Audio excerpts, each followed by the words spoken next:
Good morning my dear aspirants, welcome back to my channel UPSC aspirants. आप सब कैसे हैं? I hope you all are good और आप अच्छे से पढ़ रहे होंगे, आपको लेक्चर्स अच्छे लग रहे होंगे। सो लास्ट वीडियो लेक्चर में हमने पढ़े थे causes, consequences, significance of the revolt 1857। आज के वीडियो लेक्चर में हम पढ़ेंगे इंडियन नेशनल कांग्रेस एंड स्वदेशी मूवमेंट के बारे में। सो मेरी आपसे रिक्वेस्ट है, पेन पेपर उठा लीजिए और मेरे साथ नोट्स बनाना स्टार्ट कीजिए। तो चलिए चलते हैं हम आज की टॉपिक की तरफ, ठीक है। देखिए, जब आईएनसी बनी थी, मींस इंडियन नेशनल कांग्रेस का फॉर्मेशन हुआ था, उससे पहले बहुत सी पॉलिटिकल पार्टीज बन चुकी थी और अपने अपने रीजन में वो क्या करती थी, डोमिनेट करती थी, ठीक है। कुछ पार्टीज जैसे बंगाल में कौन कौन सी थी वो पढ़ेंगे हम। बंगाल में पहली थी बंगा भक्षा प्रकाशिका सभा 1836 में, ब्रिटिश इंडियन एसोसिएशन 1851 में। आप देखिए, the east India association 1866, the Indian league 1875, the Indian association of Calcutta 1876। ये थी हमारी बंगाल में। बॉम्बे में कौन कौन सी थी? पूर्ण स्वर्णाजिक सभा 1870 और बॉम्बे प्रेसिडेंसी एसोसिएशन 1885। आप देखिए, मद्रास में कौन सी थी? मद्रास महाजन सभा 1884। इन सबको आप अच्छी तरह एक बार पढ़ लीजिएगा। वैसे आज तक कभी क्वेश्चंस तो आए नहीं है, but as a additional information. अब हम चलते हैं अपने मेन टॉपिक की तरफ, that is INC, Indian National Congress. बहुत इंपॉर्टेंट है, जो भी मैं आपको इस पेज पे पढ़ाऊंगी क्वेश्चंस आ चुके हैं। Establish bye A.O.. Hume. A.O.. Hume थे जिन्होंने इंडियन नेशनल कांग्रेस को स्थापित किया था। ये कौन थे? रिटायर्ड सिविल सर्वेंट थे। इन 1885 में एस्टैब्लिशमेंट हुआ था और पहला सेशन कहाँ ऑर्गेनाइज किया गया था? Gokuldas Tejpal Sanskrit college, Gokuldas Tejpal Sanskrit college in Bombay in December 1885। कितने लोगों ने अटेंड किया था? It was attended by 72 delegates, ठीक है। और प्रेसाइडेड बाय, प्रेसिडेंट कौन थे? वीसी बैनर्जी। वीसी बैनर्जी 2 बार प्रेसिडेंट रहे हैं, प्रेसिडेंट 2 टाइम्स प्रेसिडेंट रहे हैं, ठीक है। और इस टाइम पे वाइसरॉय कौन थे? लॉर्ड डफरिन थे। कौन थे? लॉर्ड डफरिन थे, ठीक है। आप देखिए, इनके सेशंस पढ़ते हैं हम। लगातार 4 साल 4 सेशंस हुए थे। पहला सेशन हुआ था 1885 में, place is Bombay, president was VC Banerjee. 1886 Calcutta और प्रेसिडेंट कौन था? दादा भाई नौरोजी। 1887 मद्रास में और प्रेसिडेंट कौन था? बहरुद्दीन तयाबजी। तयाबजी पहले मुस्लिम थे। कौन थे? First Muslim. क्वेश्चन आता है इससे। 1888 में इलाहाबाद में कौन बने? George Yule, first English. I hope आपको ये पेज अच्छी तरह समझ में आया होगा। सारी इन्फॉर्मेशन काफी इंपॉर्टेंट है, याद कर लीजिएगा, ये है ना। अब हम चलते हैं नेक्स्ट पेज की तरफ। AIIMS and objective of Congress. क्या क्या एम थे, क्या ऑब्जेक्टिव थे, उद्देश्य क्या क्या थे? To find nationalist movement and political educate people.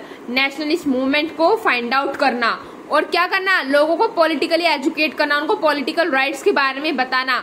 To promote friendly relations among nationalist political workers. जो भी पॉलिटिकल वर्कर्स थे उनके बीच में कैसे रिलेशन प्रमोट करना? फ्रेंडली, भाईचारे का, दोस्ती का हाथ बढ़ाना, है ना, एकदम फ्रेंडली रहना। और anti colonial nationalist ideology propagate करना, कि ब्रिटिश के खिलाफ होना, वो वाली आइडियोलॉजी प्रमोट करना और नेशनल यूनिटी को डेवलप करना, है ना। अब हम पढ़ेंगे एरास क्या क्या थे। देखिए, पहला एरास आता है एरा ऑफ मॉडरेट्स, फिर आता है एरा ऑफ मिलिटेंट नेशनलिज्म, फिर रिवोल्यूशनरी का आता है, फिर मास नेशनलिज्म होता है, फिर किसका आता है?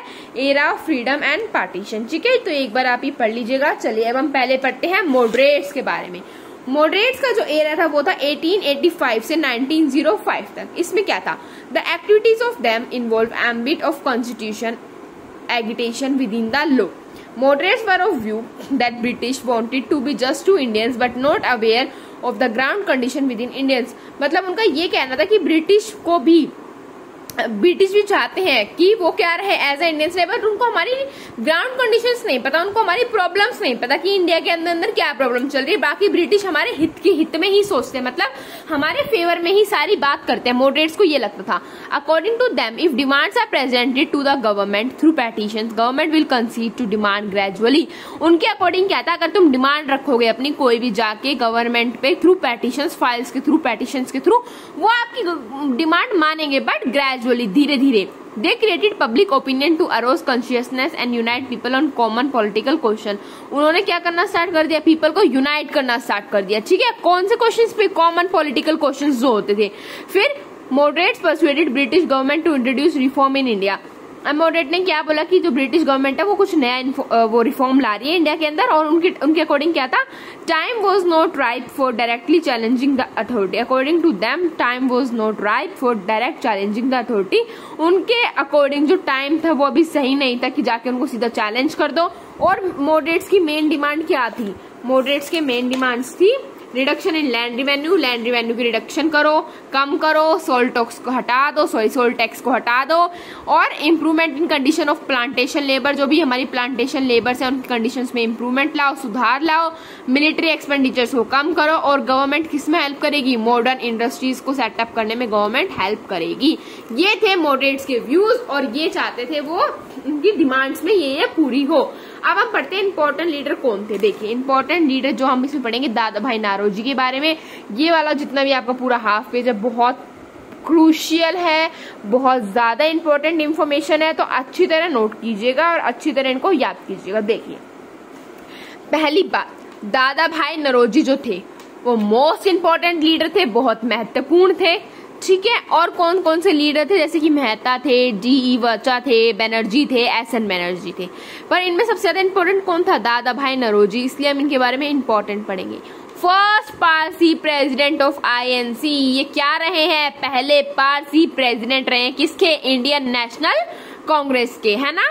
आप देखिए बहुत इंपॉर्टेंट लीडर थे। अब इनके बारे में हम अचीवमेंट्स पढ़ेंगे, इन्होंने क्या क्या किया। देखिए professor of mathematics and natural philosophy, ये किसके प्रोफेसर थे, मैथ्स के और नेचुरल फिलोसफी के, कहाँ पे, Mumbai Elphinstone college, Mumbai Elphinstone college में। और first Indian company to establish in Britain, पहली इंडिया की कंपनी इन्होंने स्थापित करी थी, कहाँ, ब्रिटेन में। Formed London India society in 1865, London Indian society कहाँ पे फॉर्म करी थी इन्होंने, कब करी थी, 1865 में।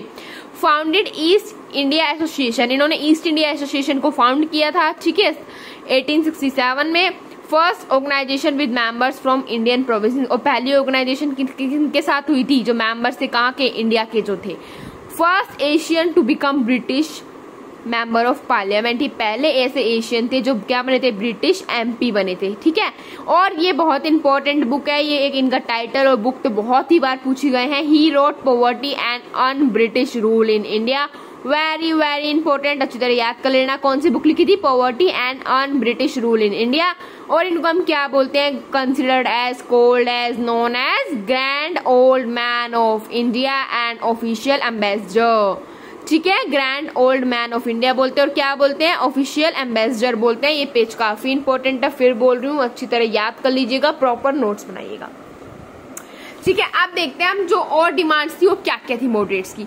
वो सेपरेशन चाहते थे, मतलब डिवीजन चाहते थे, किस किस के बीच में, जुडिशियल पावर और एग्जीक्यूटिव फंक्शंस के बीच में क्या चाहते थे, सेपरेट, उनको अलग अलग चाहते थे, जुडिशियल पावर अलग और एग्जीक्यूटिव पावर्स फंक्शंस अलग। Demand to increase expenditure on welfare of people, और क्या चाहते थे वो, किस पे इंक्रीज करे, ताकि लोगों का उद्धार हो सके, लोगों के वेलफेयर के लिए, लोगों के बेटरमेंट के लिए अपना खर्चा बढ़ाएं। Better treatment for Indian labour abroad, और जो इंडियन लेबर जो बाहर भी काम कर रही है उनके लिए कैसा ट्रीटमेंट, काफी अच्छा बेटर ट्रीटमेंट चाहते थे। तो ये और डिमांड्स थी। अब कैंपेन ऑफ मॉडरेट्स में देखो क्या क्या था, उनमें 3 चीजों में डिवाइडेड था। पहले था उनका इकोनॉमिक ग्राउंड, फिर था पॉलिटिकल ग्राउंड, फिर था सोशल ग्राउंड। अब देखिए जो इकोनॉमिक ग्राउंड था, ऑब्वियस बात है इकोनॉमिक किससे रिलेटेड होती है, पैसे, है ना, पैसे से रिलेटेड होती है। अगर पैसा है तो सब है ना। पैसा सब कुछ नहीं है, बट पैसा बहुत कुछ है। तो इकोनॉमी हमारी पैसे से रिलेटेड है। तो सैलरी में क्या होता था, जब इनको सैलरी देनी होती थी, इंडियंस को हमेशा कम सैलरी मिलती थी, इंग्लिश को हमेशा ज्यादा, क्योंकि कौन रूल कर रहा था, अंग्रेजी हमारे ऊपर रूल कर रहे थे, तो इसलिए वो ऐसा करते थे, इंडियंस को देंगे कम, इंग्लिश को देंगे ज्यादा। पॉलिटिकल ग्राउंड पे क्या था, the act of sending money to somebody in order to pay for something. English के पास रेमिटांसेस थे, क्या थे, इंग्लिश के पास रेमिटांसेस वो होते हैं कि अगर आप किसी को पैसे भेज रहे हो, ठीक है, इन order to pay for something, किसी भी चीज के पे के लिए, मतलब आपने कोई चीज खरीदी है, आप उसको पैसे दे रहे हो, ठीक है, उसको हम बोलते हैं रेमिटांसेस। ये पॉलिटिकल ग्राउंड था। सोशल ग्राउंड में क्या था, जितनी भी इंपॉर्टेंट रिस्पॉन्सिबिलिटी थी या कोई भी पोजीशन जो थी वो किसको दी जाती थी, सिर्फ और सिर्फ इंग्लिश को। किसको दी जाती थी, सिर्फ और सिर्फ इंग्लिश को दी जाती थी। तो ये इनके 3 जो थे वो मेन ग्राउंड थे, इकोनॉमिक, पॉलिटिकल और सोशल। अब हम पढ़ते हैं, देखिए what was attitude of government towards Congress. ठीक है, गवर्नमेंट का एटीट्यूड का क्या था, है ना। अब देखिए, British were hostile to Congress since it inspection through INC resorted to the moderate methods of constitution agitation still the government tried to persuade INC to confine itself only to social issues specially when moderate start becoming critical of colonial rule. मतलब कि वो पहले से ना British बहुत दबाने की कोशिश करते थे कांग्रेस को, ठीक है, और बोलते थे कि तुम सिर्फ सोशल इश्यूज से मतलब रखो, जो भी तुम्हारे आसपास चीजें हो रही है सोशल वेलफेयर के लिए जो चीजें हैं सिर्फ उससे मतलब रखो, बाकी किसी चीज से मतलब नहीं होना चाहिए तुमको। When Congress did not succeed to pressure of government, the government attitude become more stiff। जब कांग्रेस ने इनकी बात नहीं मानी तो उनका एटीट्यूड बहुत खराब हो गया उनके लिए। The government started calling Congress member and they were known as seditious Brahmins. उनको बुलाना स्टार्ट कर दिया गया और क्या बोला जाने लगा, seditious Brahmins. Dufferin even called Congress as factory of sedition, और डफरिन ने क्या बोला कि कांग्रेस क्या है, फैक्ट्री ऑफ सेडिटेशन है। Later government adopted divide and rule policy and persuade Sir Ahmad Khan and Raja Shiv Pramod of Banaras to organize Muslim and Hindu to counter the propaganda of Muslim। अब उन्होंने क्या सोचा कि हमारे हाथ से बात निकलती जा रही है, अब कुछ होगा नहीं तो हम क्या करते हैं, हम स्टार्ट करते हैं डिवाइड एंड रूल, लोगों को बांट दो और उन पे राज करना स्टार्ट कर दो। तो उन्होंने अहमद खान जो मुस्लिम थे और जो शिव प्रमोद थे बनारस के वो हिंदू थे, उनको भेजा किसको काउंटर करने के लिए, प्रोपेगेंडा ऑफ कांग्रेस को काउंटर करने के लिए। The government also adopted policy of carrot and stick, ये मैंने आपको प्रीवियस वीडियोज में बताया, against extremist, but still government failed to stop rising tide of nationalism. Extremist के बारे में हम आगे पढ़ेंगे। और ये सब करने के बावजूद भी गवर्नमेंट क्या रही, गवर्नमेंट फेल हो गई किस चीज के लिए, नेशनलिज्म की भावनाओं को कम करने में वो सक्सेसफुल नहीं हुई, वो फेल हो गई। अब हम पढ़ते हैं हमारा स्वदेशी मूवमेंट। स्वदेशी मूवमेंट देखिए क्या था, पहले क्या हुआ, फॉर्मेशन ऑफ आईएनसी हो गया, कांग्रेस का क्या हो गया, फॉर्मेशन हो गया। उसके बाद क्या हुआ, जैसे कांग्रेस का फॉर्मेशन हुआ नेशनलिज्म की भावना आने लगी कि भाई अब हमको चाहिए इंडिपेंडेंस। तो जो बंगाल था वो क्या बन गया, नर्व सेंटर बन गया, इंपॉर्टेंट मेन सेंटर बन गया। और उस टाइम पे वाइसरॉय कौन थे, लॉर्ड कर्जन। कौन थे, लॉर्ड कर्जन वाइसरॉय थे 1899 में, ठीक है। अब लॉर्ड कर्जन ने क्या आइडिया दिया, हिज आइडिया क्या था, पार्टीशन ऑफ बंगाल। बंगाल का क्या कर दो, पार्टीशन कर दो, बंगाल को डिवाइड कर दो, बंगाल को टुकड़ों में बांट दो। फिर क्या हुआ, बंगाल इन 1903 में क्या हुआ, बंगाल क्या था, बंगाल जब 1903 में जो बंगाल है और आज के बंगाल में बहुत डिफरेंस है।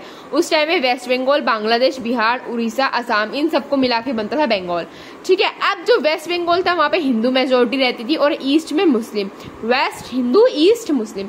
अब इन्होंने ऑफिशियल रीजन क्या निकाला, administration of Bengal difficult to its population. उन्होंने क्या बोला ऑफिशियली कि भाई बंगाल का एडमिनिस्ट्रेशन है ना बहुत ज्यादा मुश्किल है उसकी पॉपुलेशन के अकॉर्डिंग। अब देखते हैं उन्होंने रीजंस क्या क्या दिए ब्रिटिश ने पार्टीशन के लिए, है ना। पहला रीजन क्या देगा, but actually master plan was to divide Bengal in this way that Hindu Muslim were separated, that is partition of Bengal।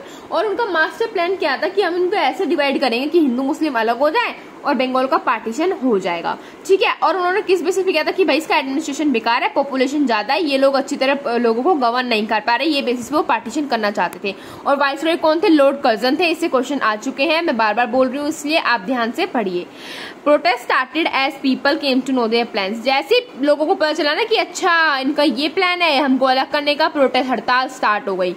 Prediction plus meeting, speech, press सब स्टार्ट हो गए, न्यूज़पेपर में भी सब कुछ सर्कुलेट हो गया। डेट अनाउंस की गई 16 अक्टूबर 1905 में पार्टीशन इम्प्लीमेंट होगा, मतलब बंगाल का पार्टीशन किया जाएगा, बंगाल का पार्टीशन होगा, डेट अनाउंस हो गई थी। इसका रिजल्ट क्या है, loss of people's faith in Congress, emergency of new leader. मतलब जो लोगों का जो वो था विश्वास था ना, फेथ था, वो कांग्रेस में खत्म हो गया था क्योंकि उन्हें लगा था कांग्रेस तो कुछ कर नहीं रही। और इससे क्या हुआ, इमरजेंसी ऑफ न्यू लीडर्स आए, न्यू लीडर्स की अप्रोच हुआ, है ना। न्यू लीडर्स आए, कौन कौन थे, तिलक थे, बीजी तिलक, लाला लाजपत राय, अजीत सिंह और पिल्लई। जो बीजी तिलक थे वो कहाँ थे, पूना और बॉम्बे में थे। लाला लाजपत राय और अजीत सिंह पंजाब में थे और पिल्लई जो थे वो कहाँ थे, मद्रास में थे। अब इन ये जितने भी लीडर्स हैं इनको बोलते हैं हम एक्सट्रीमिस्ट। क्या बोलते हैं, एक्सट्रीमिस्ट। तो अभी मैं एक्सट्रीमिस्ट और मॉडरेट्स में आपको डिफरेंस बताऊंगी, है ना। अब बीजी तिलक ने इस टाइम पे ये स्लोगन दिया था, freedom is my birth right and I shall have it. मतलब स्वतंत्रता मेरा जन्म सिद्ध अधिकार है और मैं इसे पाकर ही रहूंगा, मैं इसे लेकर ही रहूंगा, ठीक है। तो ये सब हो रहा था। अब प्रोटेस्ट हो रहे थे, प्रोटेस्ट में क्या क्या हुआ, बाइकआउट ऑफ ब्रिटिश गुड्स, स्वदेशी इंडस्ट्रीज। मतलब जितने भी ब्रिटिश का जो भी सामान था सबका बाइकआउट होने लगा, बैन कर दिया जाने लगा, बंद कर दिया जाने लगा यूज का। और स्वदेशी मतलब अपने ही देश की इंडस्ट्रीज का सामान यूज किया जाने लगा। अब आता है वो दिन 16 अक्टूबर 1905 जिस दिन अनाउंस किया गया था कि इस दिन पार्टीशन होगा बंगाल का। People came on street singing Vande Mataram, people कहाँ से आए, गलियों में आए, क्या गाते, वंदे मातरम। वंदे मातरम यहीं से ओरिजिनेट हुआ था। Vande Mataram became theme song of स्वदेशी मूवमेंट। स्वदेशी मूवमेंट का ये थीम सॉन्ग बन चुका था। पीपल ने क्या करना स्टार्ट कर दिया था, अंग्रेजी कपड़ों, ब्रिटिश जो क्लोथ्स है उनको जलाना स्टार्ट कर दिया गया था। ठीक है, अब इसमें क्या हुआ था, कांग्रेस दो भाग में बट गया था, स्प्लिट हो गया था कांग्रेस, मॉडरेट्स वर्सेस एक्सट्रीमिस्ट्स। अब मॉडरेट्स वर्सेस एक्सट्रीमिस्ट्स में क्या था, देखो मॉडरेट्स चाहते थे कि ये सिर्फ जो हमारा हो रहा है ना, ये ब्रिटिश सही कर रहे हैं, हमें कुछ करने की जरूरत नहीं है। बट एक्सट्रीमिस्ट थे, एक्सट्रीमिस्ट जो थे वो क्या चाहते थे, जो स्वदेशी एंड बाइकआउट मूवमेंट है ये इंडिया के अलग अलग पार्ट्स तक जाना चाहिए। मॉडरेट्स चाहते थे नहीं, बंगाल में हो रहा है, बंगाल तक रह के यहीं तक सीमित होना चाहिए। जो पर एक्सट्रीमिस्ट थे वो क्या चाहते थे कि ये पूरे देश भर में फैलना चाहिए। अब 1905 में क्या हुआ, बनारस सेशन में प्रेसिडेंट थे जीके खोखले। कौन थे, जीके खोखले थे। इसके टाइम में क्या था, बॉम्बे जो था वो महाराष्ट्र प्लस गुजरात था। इस टाइम में बॉम्बे महाराष्ट्र प्लस गुजरात था। अब क्या हुआ, इन बंगाल में क्या हुआ, स्वदेश बंदगा समिति बनाई गई। किसने बनाई, अश्वनी कुमार दत्ता ने। और क्या हुआ, स्वदेश संगम बनाए गए, किसने, पिल्लई ने बनाया। और क्या स्टार्ट कर दिया, स्वदेशी स्टीम इंजन भी इन्होंने स्टार्ट कर दिया गया था to run ships between Tuticorin and Colombo. अपने ही इंजन बनाने स्टार्ट कर दिए गए थे। बंगाल नेशनल कॉलेज बनाया गया था, अरविंद घोष ने, वो उनके प्रिंसिपल थे। अमर सोनार बांग्ला बहुत इंपॉर्टेंट सॉन्ग बन गया था, मतलब हमारा जो बंगाल है वो हमेशा अमर रहेगा। ठीक है, ये इंपॉर्टेंट सॉन्ग बन गया था। तो ये मैंने आपको जितना पढ़ाया ये काफी ज्यादा इंपॉर्टेंट है। ये था हमारे बंगाल उसमें पार्टीशन में। ठीक है, और मॉडरेट्स चाहते थे कि बंगाल तक ही रहे सिर्फ ये जो कुछ भी हो रहा है। और जो एक्सट्रीमिस्ट थे वो क्या चाहते थे, वो चाहते थे कि जो स्वदेशी एंड बाइकआउट मूवमेंट है वो सारे संसार में नहीं, पूरी कंट्री, पूरे देश भर में फैले, दूसरे भी पार्ट्स में जाए। तो इसकी वजह से जो कांग्रेस है दो में स्प्लिट हुआ, मॉडरेट्स वर्सेस एक्सट्रीमिस्ट। ठीक है, इतना आपने पढ़ा। आई होप आपको ये सारा अच्छी तरह समझ में आया होगा। आज के लिए इतना ही। So bye bye guys, have a nice day, take care. मिलते हैं हम नेक्स्ट वीडियो में। नेक्स्ट वीडियो में हम पढ़ेंगे सूरत स्प्लिट के बारे में जो कि 1907 में हुआ था। सो आज के लिए इतना ही, टेक केयर।